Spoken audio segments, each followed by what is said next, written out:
देशभरात लोकसभेची आचारसंहिता कधीही लागू शकते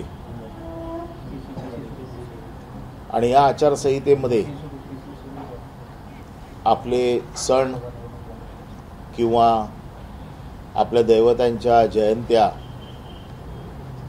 ह्या साजऱ्या करण्यामध्ये कुठली अडचण येऊ नये म्हणून शिवसेनेच्या वतीने मी आज मागणी करतोय, कारण ह्या आचारसंहितेच्या कालावधीमध्ये शिवजयंती जी तिथीप्रमाणे येते आणि शिवसेना फार मोठ्या प्रमाणात साजरी करते, तसंच आंबेडकर जयंती ही देखील फार मोठ्या प्रमाणात देशभरामध्ये उत्साहात साजरी केली जाते आणि ह्या दोन्ही जयंत्या साजऱ्या करताना त्याचबरोबर रमजानचा महिना चालू झालेला आहे आणि त्याचे कार्यक्रम असतील, काही विविध धर्मियांचे कार्यक्रम असतील, ह्या सगळ्या कार्यक्रमांना आचारसंहितेचा कुठे फटका बसू नये म्हणून आम्ही सरकारकडे ही मागणी करतोय की ह्यांच्या ज्या सगळ्या परवानग्या आहेत, या उत्सव साजरा करण्यासाठी लागणाऱ्या परवानग्या आहेत, याच्यासाठी एक खिडकी योजना ताबडतोब लागू करावी, कारण आता बरेचसे कर्मचारी हे सगळे निवडणुकीच्या कामामध्ये गुंतलेले आहेत आणि त्यामुळे फार अडचण होणार आहे सगळ्या मंडळांना, जे उत्सव साजरे करणारे जे प्रेमी लोक आहेत यांना सगळ्यांना फार मोठ्या अडचणींना सामोरं जावं लागणार आहे आणि म्हणून आमची मागणी आहे सरकारकडे की हे सगळे उत्सव साजरे करताना एक खिडकी योजना लागू करावी, जेणेकरून लोकांना हेलपाटे मारावे लागणार नाहीत. मला असं वाटतं की निवडणुकीच्या तोंडावर सरकार या गोष्टीची गंभीर दखल घेऊन तात्काळ एक खिडकी योजना चालू करेल.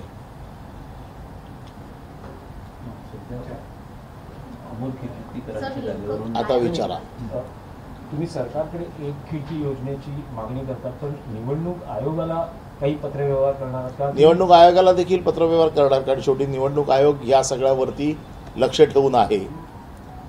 ज्यावेळेला, कारण शेवटी निवडणूक आयोग परवानग्या देत नाही, परवानग्या देण्याचे काम सरकारी यंत्रणा करतात. त्या परवानग्याचा भंग जर झाला असेल तर निवडणूक आयोग सूचना देते की कायद्याप्रमाणे कारवाई करा. परंतु बऱ्याच वेळेला आपल्याला माहिती आहे की एखादा कार्यक्रम करायचा असेल तर बाकीच्या वेळेला परवानग्या घेणं थोडं सोपं असतं, परंतु निवडणुकीमध्ये आचारसंहितेचं काटेकोर पालन केलं जातं.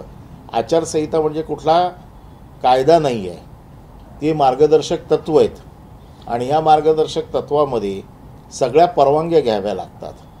परंतु बऱ्याच अधिकाऱ्यांना किंवा शासकीय कर्मचाऱ्यांना याची योग्य ती माहिती नसल्यामुळे किंबहुना त्याचं पूर्णपणे ज्ञान नसल्यामुळे फार हेलपाटे घालायला लागतात लोकांना. आचारसंहिता चालू आहे, परवानगी देता येणार नाही, आचारसंहितेमुळे असं होणार आहे, आचारसंहितेमुळे तसं होणार आहे. आचारसंहिता म्हणजे निवडणुकीच्या काळामध्ये राजकीय पक्षांसाठी केलेली ती संहिता आहे, हा काही कायदा नव्हे. कायदे तर जे आहेत नियमाप्रमाणे, म्युन्सिपल ॲक्ट असेल, पोलीस ॲक्ट असेल, IPC असेल, हेच कायदे आहेत. परंतु त्याचा एवढा भाव केला जातो आणि ह्या कार्यक्रमाच्या उत्सवावरती पाणी फिरलं जातं आणि म्हणून माझी मागणी आहे, निवडणूक आयोगाला आम्ही पत्र लिहूच, पण आमची मागणी सरकारकडे आहे की सरकारने ह्या सगळ्या यंत्रणा एकाच खिडकीखाली आणाव्यात, जेणेकरून लोकांना त्याचा त्रास होणार नाही. तुम्ही म्हणालात की निवडणुकीची आचारसंहिता जाहीर व्हायला आता काही दिवसच आहेत किंवा काही तास आहेत. महायुती किंवा महाविकास आघाडीचं अजून जागा वाटप जाहीर झालेलं आहे, महाविकास आघाडीचं जागा वाटप कधी जाहीर होऊ शकतं? नाही, याबाबतीत महाविकास आघाडीची ज्यावेळेला अंतिम निर्णय होईल त्यावेळेला तिन्ही जेवढे पक्ष महाविकास आघाडीमध्ये आहेत ते पत्रकार परिषद घेऊन जागा वाटप जाहीर करतील. वंचितचा अजून देखील प्रयत्न सुरू आहे, महाविकास आघाडीसोबत होईल असं वाटतं वंचित? नाही, याच्या बाबतीत मला काय वाटतं फार महत्त्वाचं नाही आहे. याबाबत चर्चा काय होते, सगळ्या पक्षांच्या सोयीचं काय आहे, शेवटी याच्यामध्ये निवडणूक जिंकणं हा देखील एक मोठा क्रायटेरिया असतो आणि म्हणून हे सगळे बसून, जे नेते बसून याच्यावरती चर्चा करत आहेत, यांची जेव्हा अंतिम चर्चा होईल त्याच वेळेला हे सगळे निर्णय होतील, कोणाला किती जागा, कोण कुठल्या जागा लढणार आहे आणि मग त्याच्यामध्ये वंचित असतील, बाकीच्या आणखीन कोण आम्हाला जे सहकारी पक्ष मदत करणार असतील त्यांच्या बाबतीतला पण निर्णय त्याच्यात होईल. नाही, वंचितची भूमिका पण अडचणीची वाटते का? ज्याप्रमाणे तुमच्या बघा, जोपर्यंत कुठल्याही चर्चेचा शेवट होत नाही तोपर्यंत असं कुठलंही म्हणणं योग्य राहत नाही की अडचणीचं आहे, सोपं आहे. प्रत्येक पक्षाला असं वाटतं की माझ्या पक्षाला वाढण्यासाठी संधी आहे, का मी लढू नये, आणि त्याच्यात काही चूक आहे असं मला वाटत नाही. परंतु शेवटी सगळी गणितं बघूनच हे निर्णय केले जातात. तुम्हाला काय वाटतं की महायुतीमध्ये भाजप, शिवसेना, शिंदे आणि अजित पवार NCP आहे, ज्या पद्धतीनं माहिती समोर येते आहे किंवा ज्या पद्धतीने बातम्या येत आहेत, भाजप जास्त आग्रही जागांसाठी दिसत आहे. शिंदेबरोबर जे शिवसेनेत गेलेले 13 आमदार आहेत त्यांना तिकीटं मिळतील का, त्यातले काही उमेदवार चेंज होणार असंही म्हटलं जात आहे. तुमची काय माहिती आणि तुमची काय प्रतिक्रिया? बघा, ह्या बातम्या आम्ही तुमच्या माध्यमातूनच ऐकत असतो, बघत असतो. परंतु महायुतीच्या बाबतीत खरं मी काय महायुतीचा घटक नाही आहे, मी बोलणे योग्य नाही. पण आता प्रश्न आपण विचारलाच आहे म्हणून सांगतो की महायुतीच्या बाबतीमध्ये भारतीय जनता पक्ष फार आग्रही असं दररोज दिसतंय. आणि हे आम्ही तर पहिल्या दिवसापासून सांगत होतो. कारण शिंदेनी ज्या वेळेला शिवसेना सोडली त्यावेळेला फार वल्गना केल्या आहेत मोठ्या. त्यांनी सांगितलेलं आहे की आम्ही स्वाभिमानाने गेलेलो आहे, आम्ही हिंदुत्वासाठी गेलेलो आहे, आम्हाला बाळासाहेबांची शिवसेना. बाळासाहेबांनी कधी झुकायला शिकवलं नव्हतं. आज ह्यांना जेवढ्या जागा देतील तेवढ्या जागा ह्यांना घेऊन गपचूपच बसावं लागेल. त्यांच्यात कोणाची हिंमत आहे अमित शहाना विरोध करून जागा घेऊन येण्याची? हे लोक घेऊन येऊ शकत नाही. दुसरी गोष्ट, शिंदेंनी ज्यावेळेला मुख्यमंत्री शपथ घेतली मुख्यमंत्रीपदाची त्यावेळेला असं सांगितलं होतं, माझ्याबरोबर येणाऱ्या सगळ्या लोकांना निवडून आणण्याची जबाबदारी माझी आहे. जर एकही माणूस पडला तर मी राजीनामा देईन. माझं म्हणणं आहे, हा राजीनामा आता लांबची गोष्ट राहिली. पहिले जेवढे तुमच्याबरोबर आले तेवढ्या जागा आणि त्यांना तिकीट तर मिळवून द्या. आणि जर त्याच्यातनं कोण पडले तर राजीनामा तयार ठेवा. कारण त्यांनीच सांगितलेलं आहे. पुन्हा ते तर म्हणतात मी शिवाजी महाराजांची शपथ घेऊन बोलतो आणि मी मराठा आहे, एकदा बोललो म्हणजे बोललो. तर आता बोललो तर त्यांनी तेवढं करून दाखवलं पाहिजे, तर त्यांच्यावरती त्यांच्याबरोबर गेलेल्या लोकांचा विश्वास राहील. नाही तर विधानसभेला हे जे 40 गेलेले आहेत हे लोकसभेचं जर जेव्हा गणित बघतील त्यावेळेला या पुढच्या 40 आणखीन 10 पक्ष 50 लोकांचं काय होणार आहे? हा प्रश्न निर्माण होणारच आहे आता.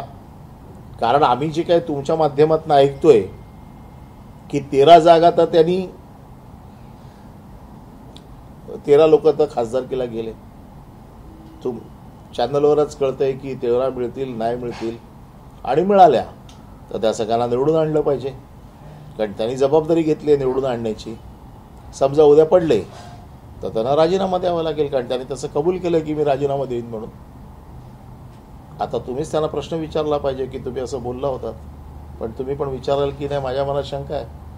नाही, पण 13 रिपीट होतील असं म्हटलं ते ज्या जागा, पण जी एक जागांची अदलाबदल ज्यात काही उमेदवार आहेत त्यांचं रिपोर्ट कार्ड योग्य म्हणजे बॅड परफॉर्मन्स असल्यामुळे काहींचे उमेदवारी कापली जाईल, काही जागा अदलाबदली होतील असंही कळतंय. विशेषतः उत्तर पश्चिमची जागा भाजपकडे जाऊन ठाण्यातली जागा शिंदे गटाला येईल आणि भाजप मुंबईत 5 जागा लढवेल. ठाणा ही जागा चर्चेची होऊच शकत नाही. ठाण्याच्या बदल्यामध्ये ही जागा होऊच शकत नाही. स्वर्गीय आनंद दिघेंनी, मला माहिती आहे, स्वर्गीय आनंद दिघेंनी बाळासाहेबांना गळ घालून वेळ प्रसंगी ठाण्यामध्ये मैत्रीपूर्ण लढत होऊन जाऊ देत, पण मी मागे हटणार नाही असं सांगून ती जागा घेतली. आणि तेव्हापासून ती जागा 2009 पर्यंत शिवसेनेने शाबूत ठेवली. 2009ला आम्ही ती जागा हरलो, पण 14 पासून ती जागा परत आली. ठाणा हा बार्गेनचा मुद्दाच होऊ शकत नाही. ठाणा हा जर बार्गेनचा मुद्दा करायचा असेल तर दिघे साहेबांचा फोटो काढावा लागेल ना. नाही, मग तसं मग महाविकास आघाडीमध्येही आहे की उत्तर पश्चिम उद्धव ठाकरेंनी अमोल कीर्तीकरांची उमेदवारी जाहीर केली, त्याचे पडसाद उमटलेले आहेत. संजय निरुपम यांनी पण नाराजी प्रश्न व्यक्त असा आहे, केलेली आहे. संजय निरुपमचं स्थान काय सध्या काँग्रेसमध्ये? संजय निरुपमला स्वतःला निवडणूक लढायची आहे म्हणून संजय निरुपम आरडाओरडा करतोय. याचा परिणाम सध्या तरी ते काँग्रेसमध्ये आहे. महाविकास आघाडीवर होणार नाही का? कारण ज्या प्रकारे बघा, नेत्यांमध्ये काहीतरी बोललं तर काही गोष्टींवर झालेलं असेल. आता जसं बारामतीमध्ये सुप्रिया सुळे हे नाव काय नवीन सांगायची गरज आहे का?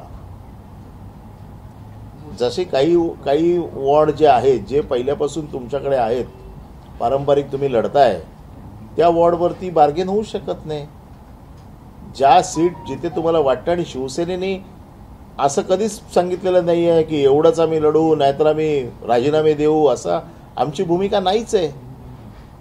आम्हाला जर वाटलं की जिंकण्यासाठी काय करायला पाहिजे तर त्याचा निर्णय घेण्याचे अधिकार आमच्या पक्षश्रेष्ठींकडे आहे. न हरण्याची भूमिका शिंदेनी घेतलेली आहे, राजीनामा देण्याची भूमिका शिंदेनी घेतलेली आहे. त्याच्यामुळे त्यांची जबाबदारी आहे. आणि ठाण्याच्या बदल्यात कुठली जागा हा काय मुद्दाच होऊ शकत नाही. पण महाविकास आघाडीत शिवसेना 23 जागांवर लढेल अशी तुम्हाला खात्री वाटते का? नाही, मला मी त्या सगळ्या प्रक्रियेमध्ये नाही, त्यामुळे मला नक्की सांगता नाही येणार की किती जागा शिवसेना लढेल, किती जागा काँग्रेस लढेल, किती राष्ट्रवादी लढेल. या प्रक्रियेमध्ये मी नाही. ते आपल्याला ज्यावेळेला नेते सांगतील त्यावेळेला कळेल. पण आपण महायुतीचा प्रश्न विचारला म्हणून मी हे बोललो, कारण त्याला पार्श्वभूमी आहे. नाही तर जागा खालीवर होतच असतात, जागा बदलल्या जातात, उमेदवार बदलले जातात, हा प्रोसेस आहे. परंतु शिंदेबरोबर गेलेले 13 जे खासदार आहेत ते आपल्याला बदलतील म्हणून गेलेले नाही आहेत. ते पुढच्या लोकसभेची हमी घेऊन गेलेले आहेत. त्यांनी पुढच्या लोकसभेची हमी घेतलेली आहे आणि ती हमी आता ह्याने टिकवली पाहिजे.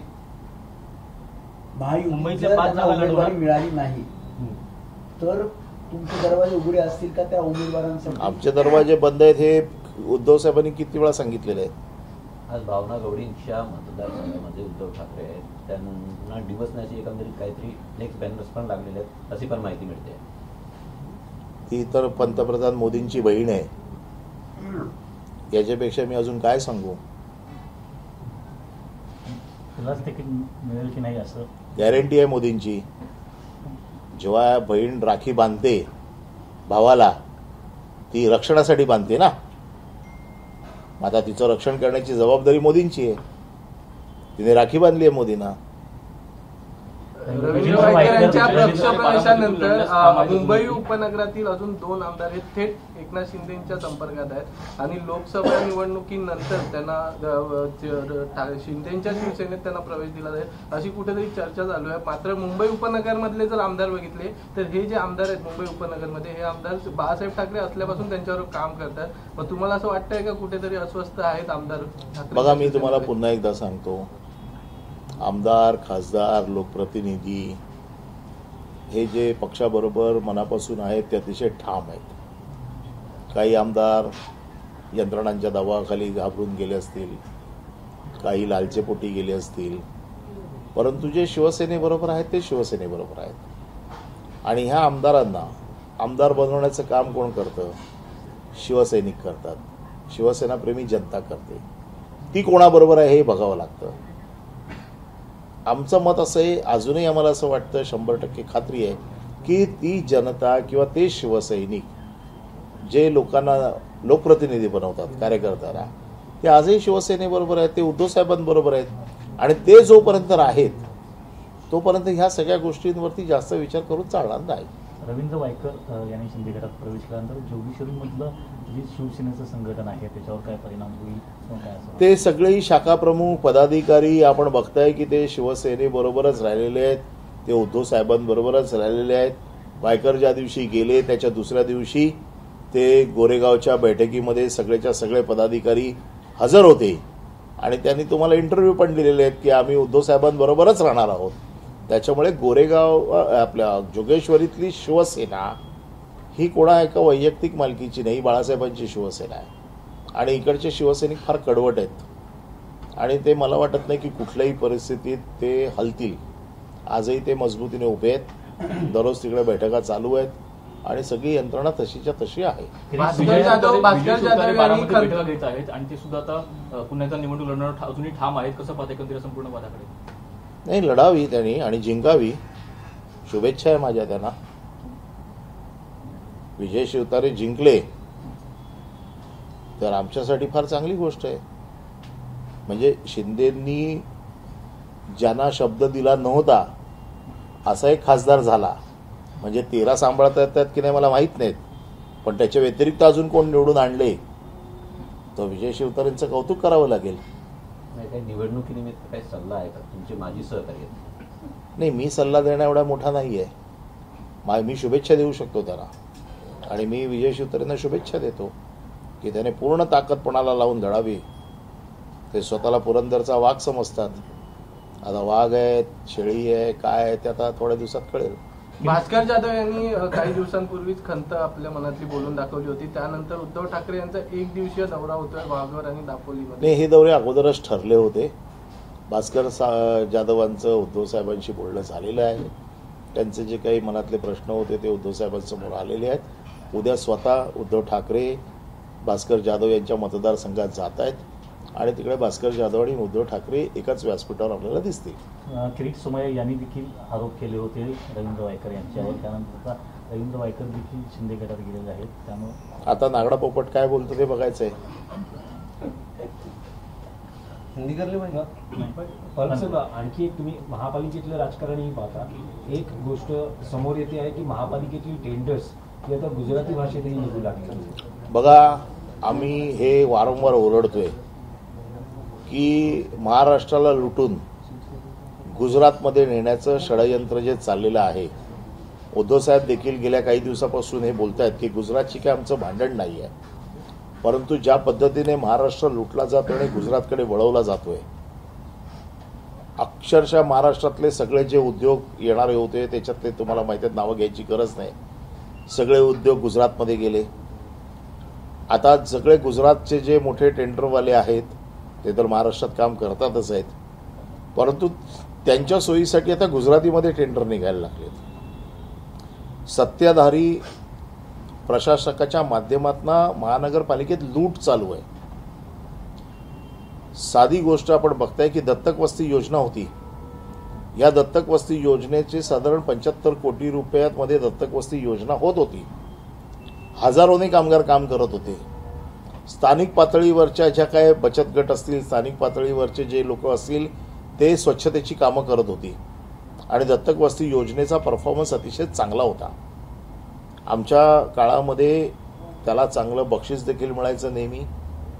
परंतु 75 कोटीमध्ये हा सगळा मुंबई स्वच्छ करण्याचं काम आता एकाच टेंडरमध्ये 350 कोटी रुपयाला देणार आहेत.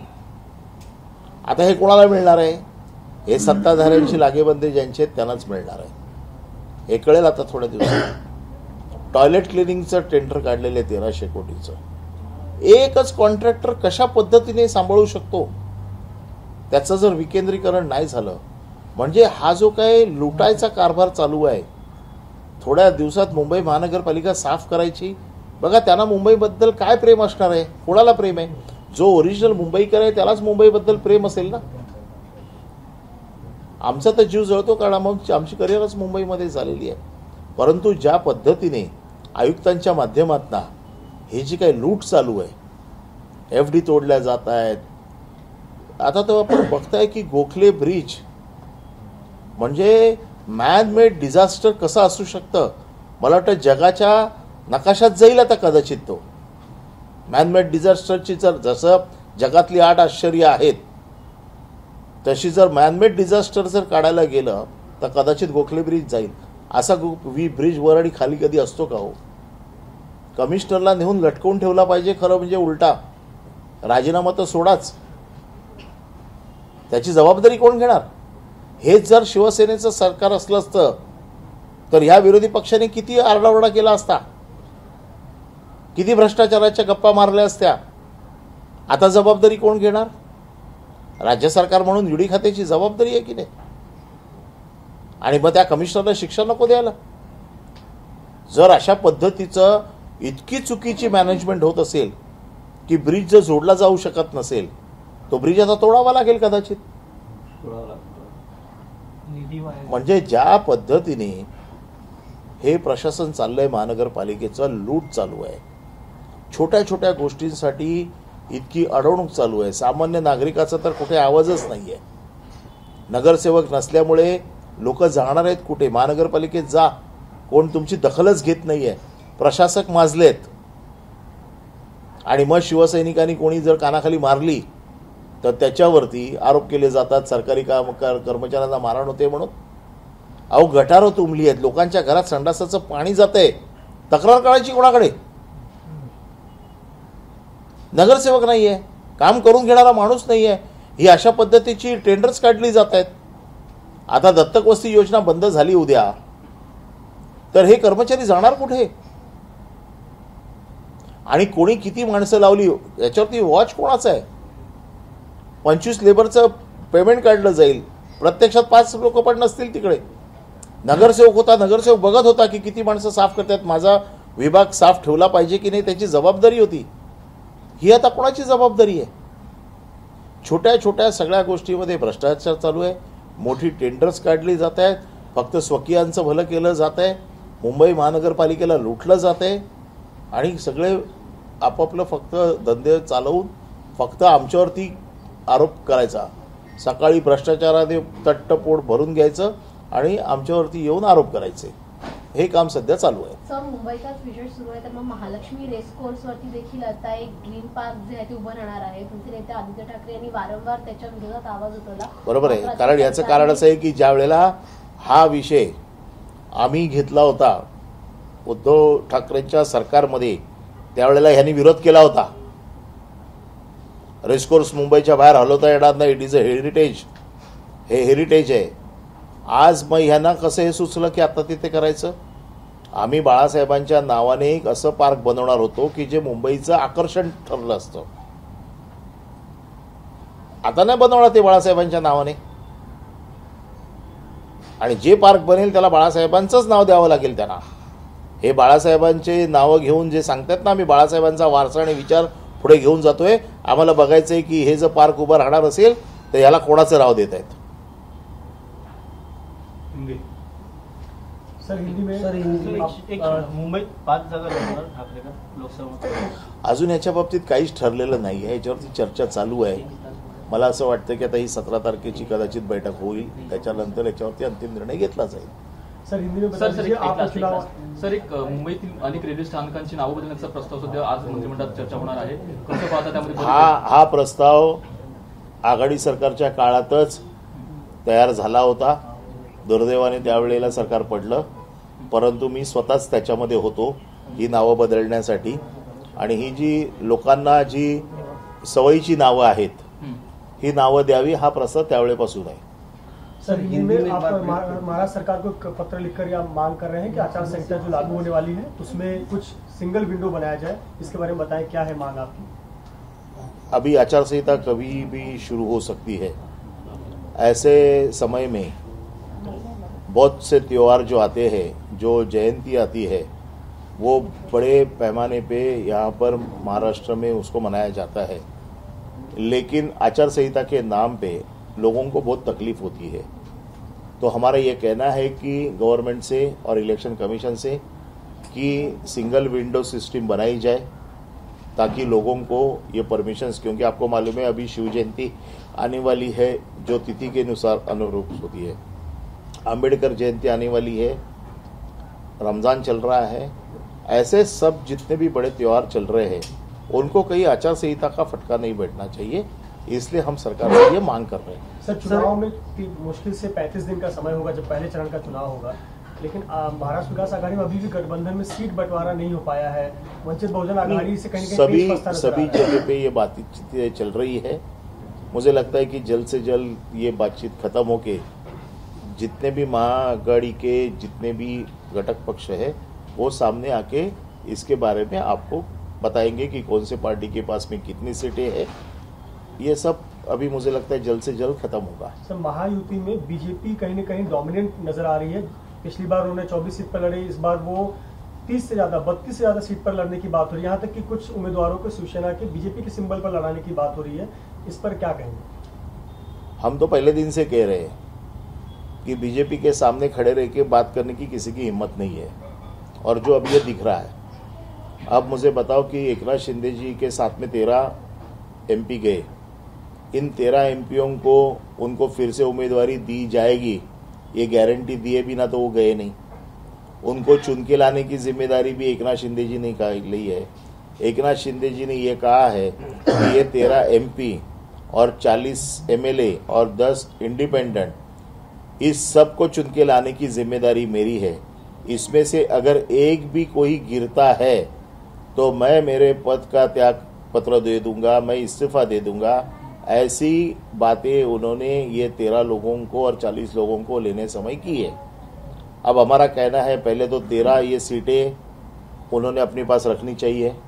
जो मुश्किल दिख रहा है आपके माध्यम से, जो दिख रहा है वो तो पहले चरण में ही उसका हिसाब हो जाएगा। फिर उस सेकंड चरण में भी ये पता चलेगा कि ये 13 लोगों को चुन के लाने की ताकत एकनाथ शिंदे में है कि नहीं है। अब इसमें से कुछ लोग बीजेपी के कमल चिन्ह पे अगर लड़ते हैं तो ये बाळा साहब का वारसा हो सकता है क्या? बाळा साहब ने कभी ये सिखाया था क्या कि तुम शिवसैनिक बनो और चिन्ह बीजेपी का ले लो? ये बाळा साहब तो ये नहीं सिखा के गए हैं। तो ये सब झूठे बातें कर रहे हैं कि बाळा साहब का वारसा ये जो चुन के लाऊंगा। अभी देखना है कितने लोगों को चुन के, पहले 13 सीट तो जमाओ और 13 सीट रखो साथ में, फिर उसके बाद में चुन के लाने की हिम्मत करो। वो चुन के नहीं लाएंगे तो रेजिग्नेशन देने वाले हैं कि वो भी जुमला है। ये सब चीज़ें अभी आएगी।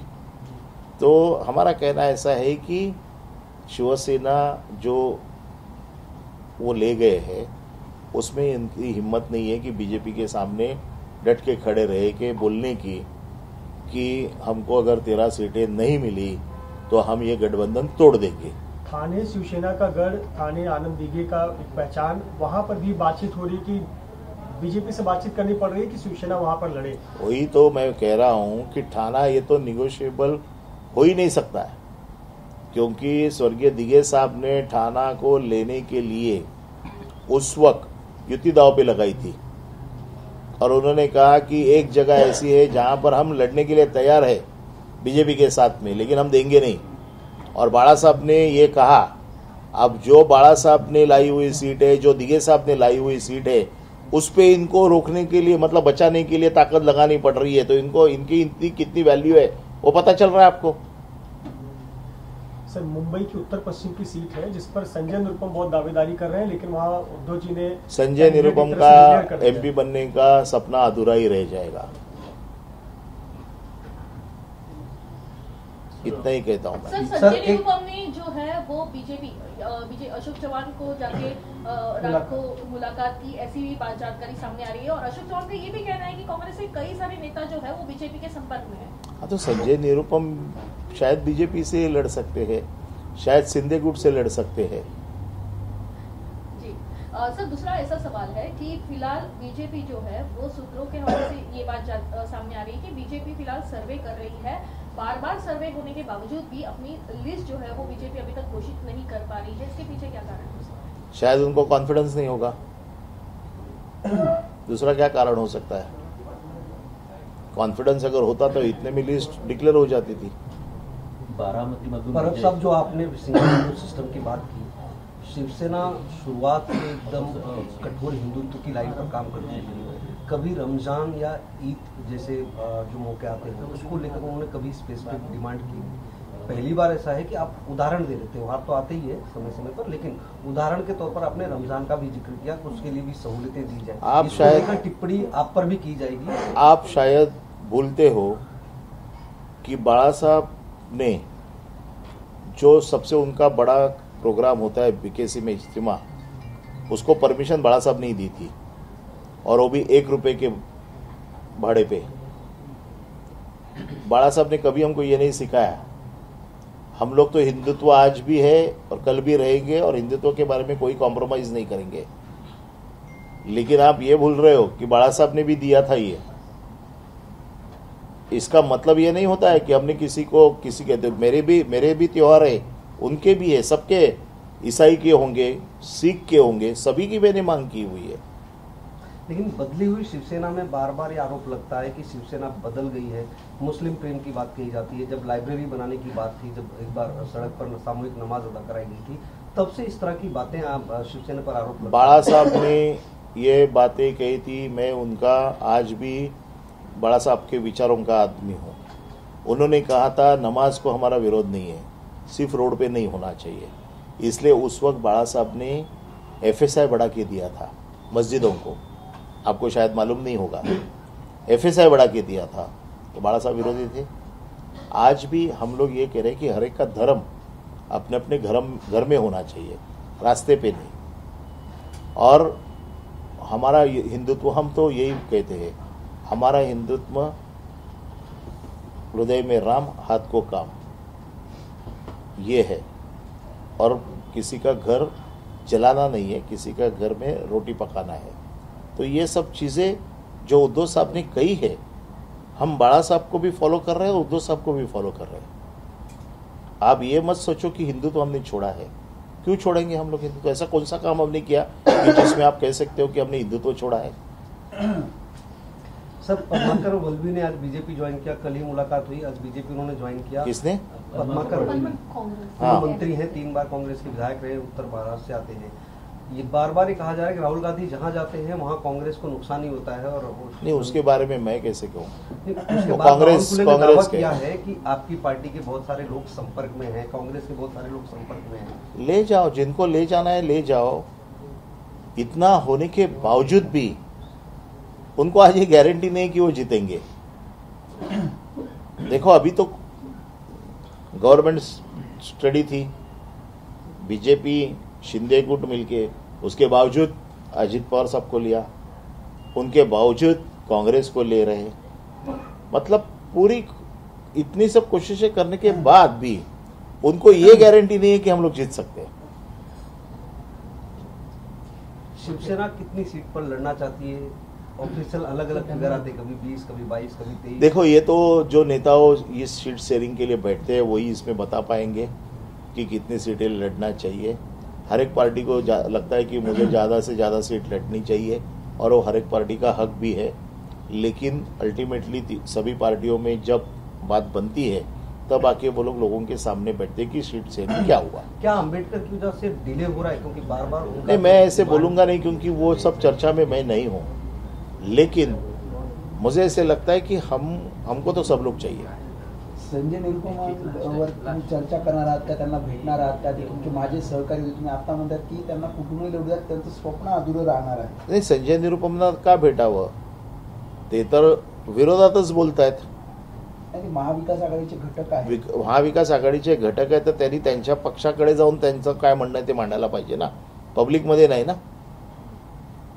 तुम्ही म्हणतात ते महाविकास आघाडी खराब करण्याचं काम करतायत। स्वप्न पूर्ण होईल का त्यांचं?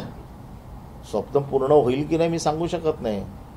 तुम्ही म्हणतात की भाजपकडून लढावं किंवा मग शिंदे गटाकडून त्यांनी लढावं, असं त्यांचं एकंदर दिसतंय।